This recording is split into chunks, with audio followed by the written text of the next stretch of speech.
Halo, perkenalkan saya Evivania Marturia Posma Putri Purba dari kelas C. Saya akan menjelaskan tentang apa itu rokok dan apa itu merokok. Rokok itu merupakan hasil olahan tembakau.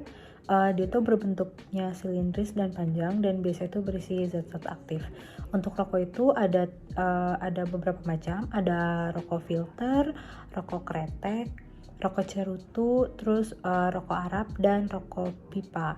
Nah, untuk rokok kretek atau rokok filter itu biasanya tembakau yang biasa ditambah dengan bahan-bahan lain, lalu tuh dia digulung atau dilinting dengan kertas atau menggunakan tangan atau bisa juga menggunakan mesin. Yang kedua itu rokok cerutu, itu tembakau murni yang dalam bentuk tuh lembaran dan dia tuh langsung dihisap. Nah, untuk rokok Arab itu tembakau yang dicampur oleh aroma-aroma atau perasa-perasa buah, rempah-rempah, dan biasanya itu dia dihisap dengan menggunakan alat khusus. Nah, untuk yang pipa sendiri itu merupakan tembakau yang dimasukkan ke dalam pipa. Lalu saya akan menjelaskan definisi dari merokok. Untuk merokok itu sendiri itu merupakan suatu kebiasaan pada orang-orang awam atau pada masyarakat yang biasa itu dilakukan di kehidupan sehari-hari. Biasanya untuk orang-orang yang kecanduan terhadap rokok. Nah, biasanya itu dia tuh menghisap batang rokok itu yang mengandung zat-zat adiktif bagi tubuh, dan itu emang tidak baik bagi tubuh karena dapat menyebabkan penyakit pada diri sendiri, terutama pada organ tubuh kita, yaitu paru-paru. Menurut Ida Ningsih pada tahun 2011 ada beberapa faktor yang mempengaruhi perilaku merokok khususnya pada remaja.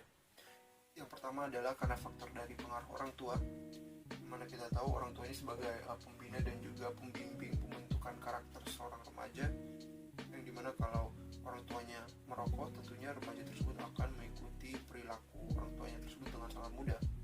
Dan juga selain dari itu ada juga pengaruh lingkungan keluarga yang kurang baik, tentunya akan berujung pada kemungkinan terjadinya perilaku merokok pada remaja yang semakin tinggi jika dibandingkan dengan keluarga dengan bimbingan yang baik.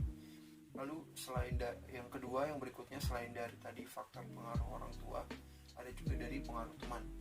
Jadi misalkan dalam satu lingkungan atau komunitas pertemanan ada seorang remaja yang mungkin ingin merasa diterima, lalu sebagian besar dari kelompok komunitas tersebut itu adalah seorang perokok, tentunya supaya dia merasa diterima dan mungkin dianggap asik, maka dia tentunya akan melakukan perilaku merokok yang sama dengan teman-temannya.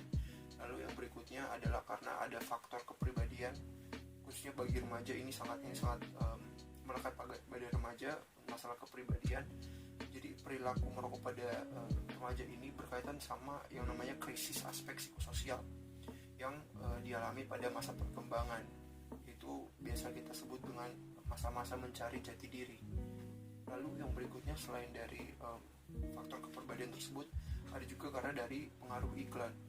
Mungkin karena pengaruh iklan, remaja melihat iklan yang menunjukkan bahwa perilaku merokok itu adalah suatu perilaku yang menunjukkan kejantanan dan juga mungkin bisa dibilang glamor. Mungkin itu kurang lebih adalah beberapa perilaku yang menjadi faktor terjadinya merokok pada remaja. Baik, selanjutnya saya akan menjelaskan tentang klasifikasi perokok.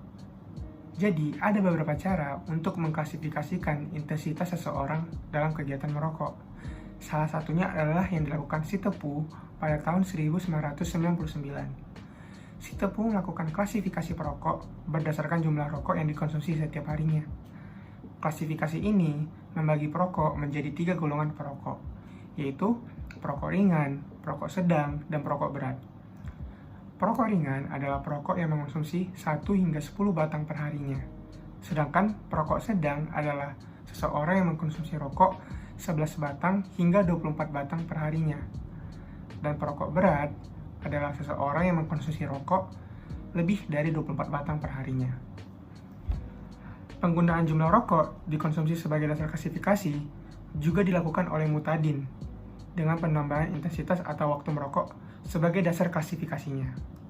Mutadin membagi perokok menjadi 4 golongan, di mana perokok 4 golongan ini dibagi menjadi perokok ringan, perokok sedang, perokok berat, dan juga perokok sangat berat. Hal senada dikemukakan pula oleh Smith pada tahun 1994. Namun, Smith menggunakan kriteria jumlah yang lebih rendah dibandingkan si Tepu. Klasifikasi lain menggunakan keterkaitan antara jumlah rokok yang dikonsumsi dengan lamanya konsumsi rokok semasa hidupnya, di mana klasifikasi ini menggunakan indeks Brinkman. Indeks Brinkman sendiri menggunakan hasil perkalian antara rata jumlah batang rokok yang dihisap setiap hari dan lama merokok dalam 1 tahunnya. Berikut saya paparkan tabel tentang klasifikasi perokok dari keempat tersebut.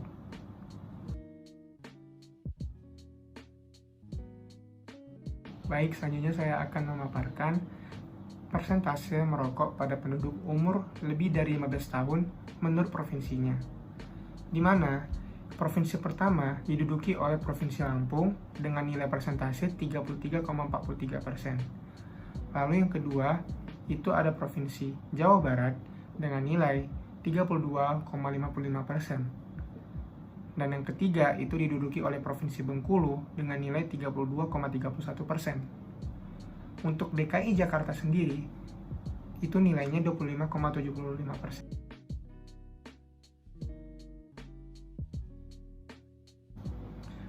Selanjutnya, saya akan memaparkan persentase merokok pada penduduk usia kurang dari 18 tahun menurut jenis kelaminnya. Laki-laki pada tahun 2020 didapatkan data dengan nilai 7,26%, sedangkan perempuan dengan data 0,17%. Hal ini bisa kita lihat bahwa laki-laki lebih mendominasi dalam kegiatan merokok dibandingkan perempuan. Hai guys, merokok bukanlah hal yang tabu untuk dibicarakan. Dalam kehidupan sehari-hari, tidak jarang kita menemukan orang-orang yang suka merokok baik di lingkungan kantor, pasar, ataupun tempat umum. Kebiasaan merokok dimulai dengan adanya rokok. Umumnya, rokok pertama kali dikenal dan dimulai saat usia remaja. Merokok ternyata memberikan banyak dampak bagi si perokok maupun orang di sekitarnya. Ada 2 dampak dari merokok, yaitu dampak positif dan negatif. Di dalam sebatang rokok terkandung zat-zat berbahaya bagi tubuh. Zat-zat berbahaya tersebut seperti karbon monoksida, tar, nikotin, gas oksidan, bahan-bahan karsinogen, dan zat-zat lainnya. Dari zat-zat ini dapat menyebabkan perokok mengalami berbagai penyakit seperti hipertensi, mengganggu kinerja paru-paru dengan adanya penyakit paru obstruktif kronis atau PPOK, kanker, serangan jantung, gangguan kehamilan dan janin, bau mulut dan gigi berwarna kuning, mengalami penuaan dini, bahkan kematian. Di sisi lain, sebenarnya merokok juga memberikan dampak positif. Dengan merokok dapat mengurangi stres seseorang dan bisa mempererat hubungan pertemanan, khususnya lingkungan pertemanan anak laki-laki. Tetapi bukan berarti karena merokok ada dampak positifnya sehingga tidak masalah jika merokok. Terlepas dari dampak positif yang ada, sebaiknya dianjurkan kepada masyarakat agar mengurangi bahkan berhenti merokok demi keselamatan diri sendiri maupun orang sekitar.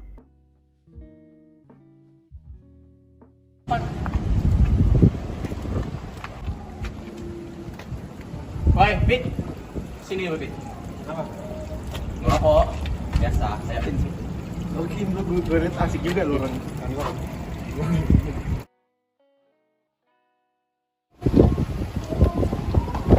Woi, Pit. Ngerokok dulu sebat. Oh, ya udah. Gila, baru jam berapa? Sokin atuh. Waduh. Kenapa? Enggak tahu nih, udah seminggu batuk mulu. Dokter dulu. Ya udah deh.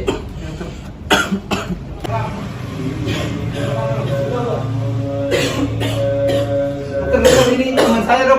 Jadi dokter bagaimana, Dok? Pak, dari hasil pemeriksaan kurangi ya Pak rokoknya. Bapak harus rajin olahraga juga Pak. Kalau bisa dihentikan saja ya Pak rokoknya. Baik dokter, terima kasih dokter. Ya. Terima kasih dokter.